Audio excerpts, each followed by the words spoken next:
got to do it properly. Well, that sill is pretty bad, isn't it? Yeah, a little bit softer, isn't it? Whoa! This side is where we're going to have the problems. How long till we get there first? Oh, wouldn't have done it like that, Colin. Oh dear. It's a bit too much heartache to take for one day. Hello and welcome back to the first build video on the E46 M3. As you've seen in the last video, there is a lot of rust that needs addressing on this fine machine over here. We're going to get straight into it today. Interior's out, the sill covers have got to come out, and it's basically getting taken right the way back to a shell. But we're going to stop along the way and check out just how bad this rust goes, because I've got the rear arches coming, the inners and the outers. I need to find floor pans from somewhere, and I need to find sills from somewhere.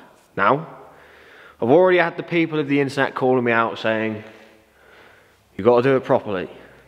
I'm going to do it properly anyway. It's me building the car. I don't want something half-assed against my name. So, how I go about that, I'm unsure yet. I'm trying to find floor cuts that are clean. I'm trying to find sills that are clean, or I'm trying to find somebody who will make me them without charging me an arm and a leg.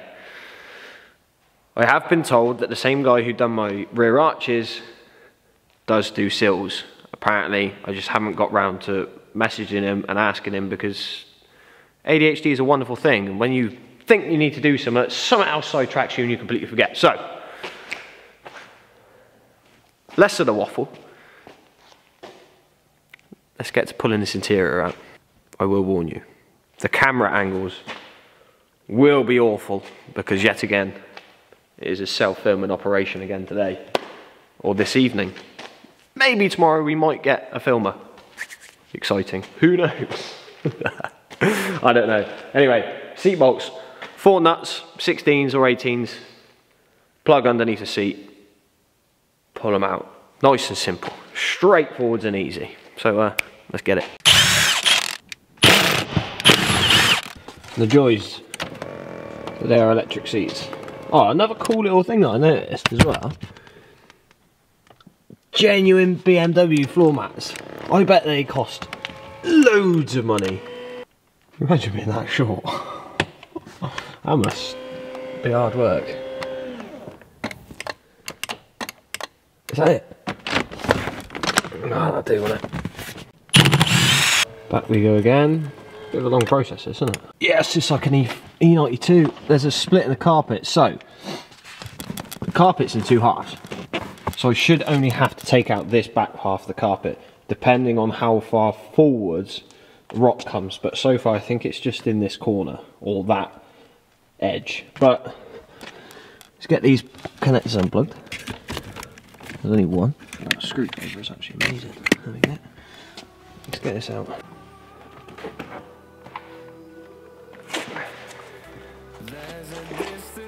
Look how clean it is. Now we've got to do exactly the same thing on the other side. Straightforward, this car stuff, isn't it? One thing I will say is these seats are a lot heavier than the E92 ones. I know my limits, you can break me down bad. So this is the extent of the rot on the floor, which I think it looked worse from underneath. Now, once I take this sound deadening back, it may be a whole lot worse, and it may have seeped into here and under the seam seals. But for now, I may be able to get away with just cutting that out, rather than taking it all the way back to the seat mounts, or past the seat mounts to keep the structural. Might just be able to get away with just patching it. It's very much the same on the other side. Obviously, until this sound deadening here comes out, there's not really a lot I can see. But it's not as bad as I thought. Now let me just clarify, when I say patch it, I mean patch it nicely. You will not be able to tell. I'm not half-assed it, I promise. There's no need to do the whole floor. So I can get away with hopefully just doing that patch. It all depends on how much that is spread. I need to get the under seal out. Let's lower that a little bit because I feel like I'm on tiptoes. I need to get the sound deadening out, which I already know people are going to say dry ice, because that, let's face it, that's the only real way. If anyone's got any other suggestions and I haven't already done it, chuck it in the comments. And the rubberized undersealant as well. If anyone's got any recommendations to get that stuff off, because sitting there with a heat gun and a scraper, I'm gonna have a very sore neck because there's quite a lot to do underneath there. But that is somewhat positive. Now, I'm gonna take the seal covers off. And I'm doing it in this order just so I know what I need to order. Then it'll be the rear axle. Because then at least I've got the arches, I could do the arches, and then I could do the floors and the seals, and then while I'm waiting for the subframe reinforcements or whatever, I can do that. I'm trying to keep myself busy constantly. So as long as I know what to order, and can order it ASAP Rocky, we'll be fine. So, seal covers. Here we go then. Let's have a look.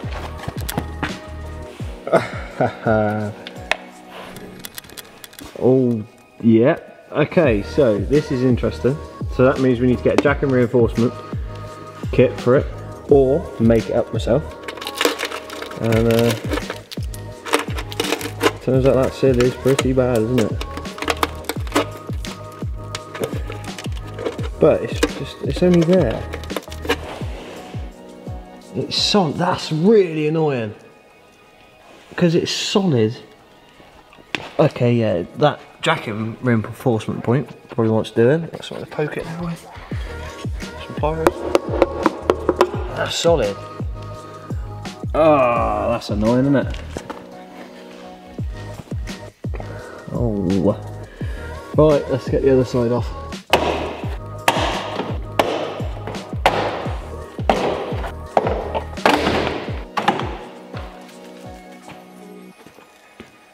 This side didn't seem as bad. The back half isn't so bad. The jacking points are actually not too bad on the back. Zoom that out a little bit. It's just these front bits on this side.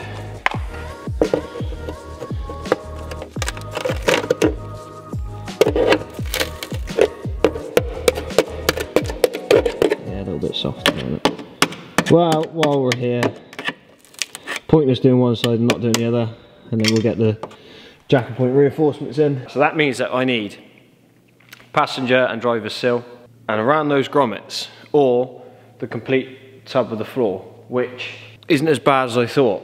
Obviously it all depends on what happens with the subframe. The subframe, apparently they crack or they tear, like the spot welds tear, so that could be the next issue. And I've been counting minutes for quite some time now, just to see you again. And I've been counting days to get away, to see you again, see you again. Been finding ways to get away, to see you again.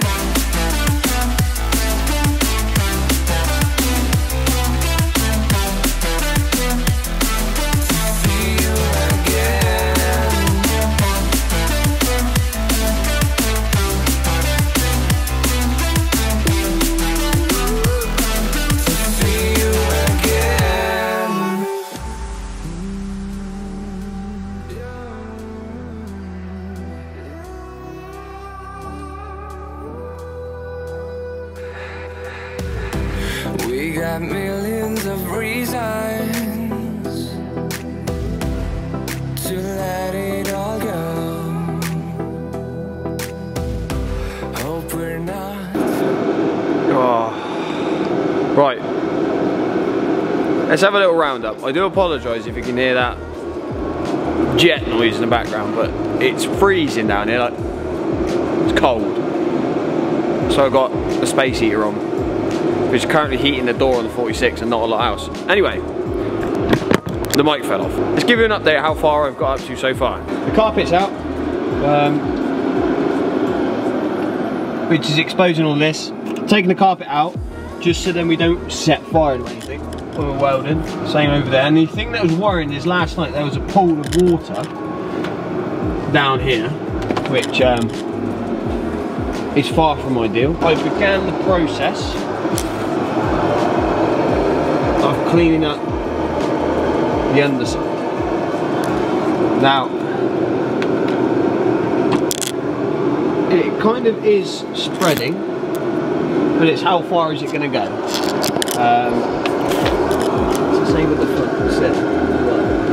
Rear subframe, it's cleaning up quite nicely. You can get fuel tank brackets from Reddish Motorsport, like replacements, so you drill the spot welds out by the looks of it, and then weld the new ones in. The subframe reinforcements and all that sort of stuff, obviously I need to do. That's where the crack is, where it focuses. There we go, you can see it there, it's gone around the spot weld. And the backs aren't that bad.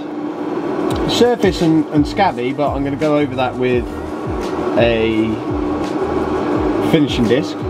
There's also the boot floor mod, which you can see the spot welds there have started to pull actually. So maybe we will do that. Well, we may as well while we're at it. The spot welds there, you can see they've pulled. So you get basically a plate that comes along here, and then you weld it to the chassis. So I'm going to do that, and then that's the other side. So I mean, the rear subframe mounts okay. This side hasn't pulled or cracked at all, so that's quite good. The only other thing was the spring cups. They don't look great, which is a bit annoying. And then obviously all of this kind of mess there, and then over there. That looks thin. Okay, it's not weak. I've hit it with screwdriver and all sorts. It's not weak, but it's kind of,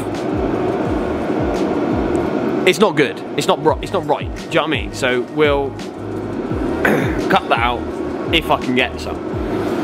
Right now I'm really struggling for panels, and it's getting to the point where I'm just like, do I try and find a clean, complete car and just buy the shell? Because I feel like that's going to be a cheaper route. The only problem is I don't want it to visually look okay, and then you start poking around and start cutting it, and it's bad. Do you know what I mean? So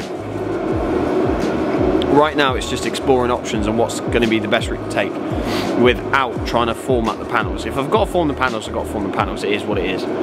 Driver side inner. It's really not very good. Pretty bad. Luckily, it hasn't gone all the way to the filler on that side.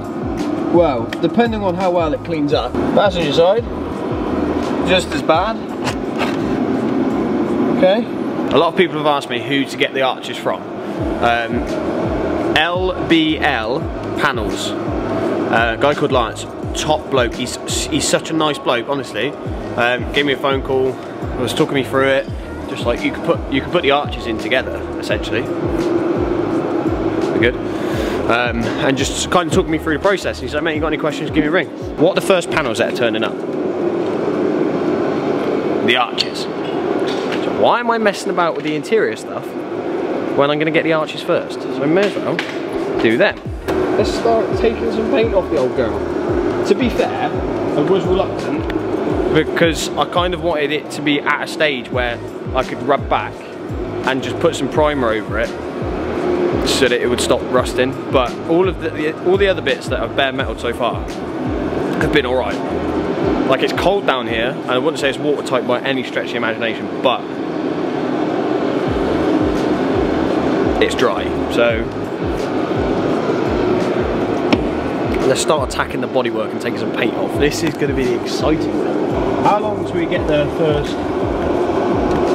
Oh, wouldn't have done it like that coming. Now, you have to look at the camera angles, I don't know if they're going to be any good, but there's something that don't feel right about this. I've cut cars up before, but not just...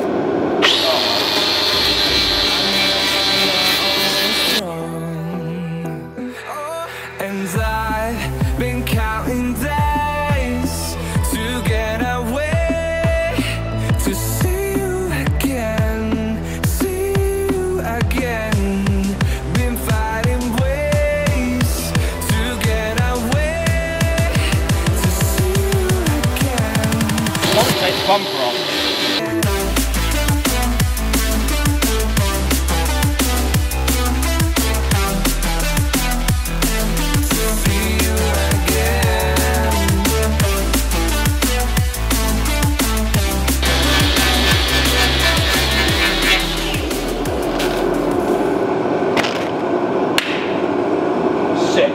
go.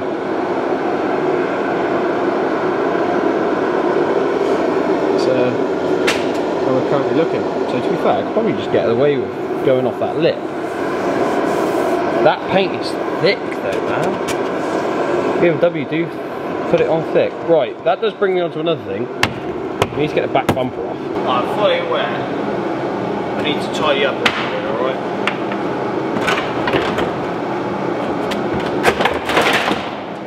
What?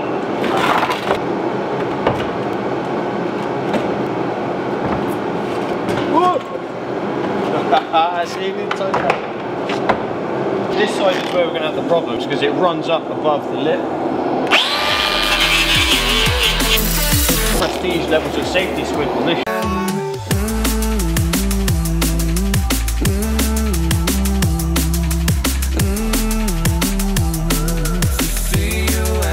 Been painted. That's why it's so thick.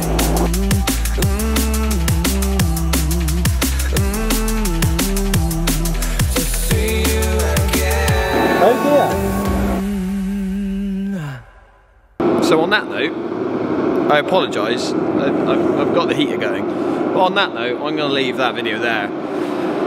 Next video we're going to start the cutting, but it's a bit too much heartache to take for one day. So yeah, come back next week and see what we resolve on this and see what the next steps going forward are. I should have the arches by then. I've just had a message saying that it should be shipped out Sunday, Monday, and then I'll hopefully have them mid next week. But not quite what he wanted to find really, like taking it up to the swage line. Wow, taking it up above the trim and it's just, that's all rippled and it's just rippled down there. So she's been T-boned at some stages, right? But like somebody just said on TikTok, it's one of those things, and it's focus then. It's a 20-year-old car. Like, these things happen. It's not a categorized car either, so it looks like somebody's pinned it out and filled it with filler. The only thing that I'm wondering now is how I'm going to be able to weld the arches to something that's not like a complete formed panel. But we'll find out, I guess. Anyway, like, comment, subscribe, all of that good stuff, and we'll see you in the next one. God.